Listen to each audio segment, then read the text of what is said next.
If you've been eyeing Dell's XPS 13 Ultra Portable, we wanted something that could also be used like a tablet. There's finally a laptop for you.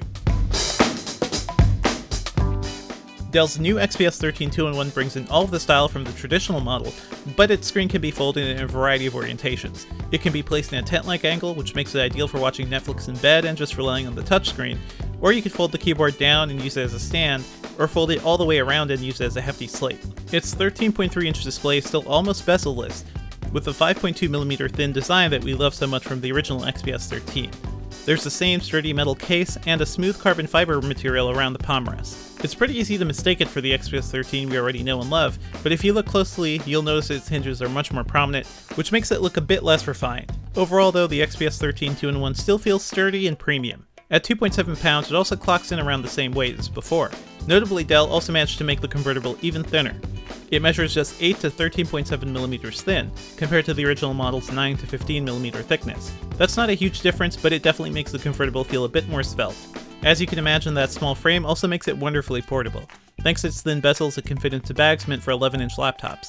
Dell also managed to make the convertible fanless, so there's no annoying noise to deal with when you're hard at work. While it got a bit warm during my testing, it was never uncomfortably hot. Due to its thinness, the 2-in-1 also doesn't have room for traditional USB ports. Instead, it packs in 2 USB-C ports on each side, which can handle charging and external displays. The left port is also Thunderbolt 3.0 compatible, which is around 8 times faster than USB 3.0. Dell packs in a converter in the box to get your older devices connected to USB-C. Aside from a connection for a laptop block, there's also a microSD card slot, a headphone jack, and a surprisingly useful battery life indicator. Once again, Dell chose to put a 720p webcam right below the screen, but at least it's centered this time. That camera also has infrared capabilities, which will eventually let you log into Windows Hello with your face. For now, you can rely on the fingerprint sensor right beside the touchpad, which works pretty seamlessly. The XPS 13 2-in-1's keyboard is just as comfortable as the older model, with a satisfying amount of depth with every key press. My typing speed was on par with my 13-inch MacBook Air and Lenovo's recent ThinkPads. Dell's Precision Touchpad was also among the best I've seen on a Windows laptop, with flawless support for gestures and general mousing around. The laptop's 1080p display was bold and colorful, and it fared pretty well in direct sunlight too.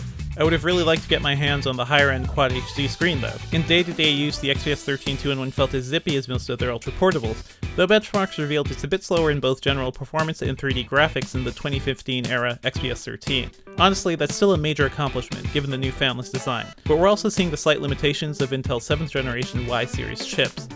To cover for that, Dell implemented a dynamic power mode which pushes the convertible's speed in bursts. Basically, if performance is a higher concern for you, you're better off looking at ultra portables like the standard XPS 13 or HP's newer Spectre X360 convertible, both of which support faster processors. The XPS 13 2-in-1 is more meant for people who will really take advantage of its flexible screen. It also lasted around 8.5 hours on our battery test, which is around 1 hour more than we saw in the original XPS 13.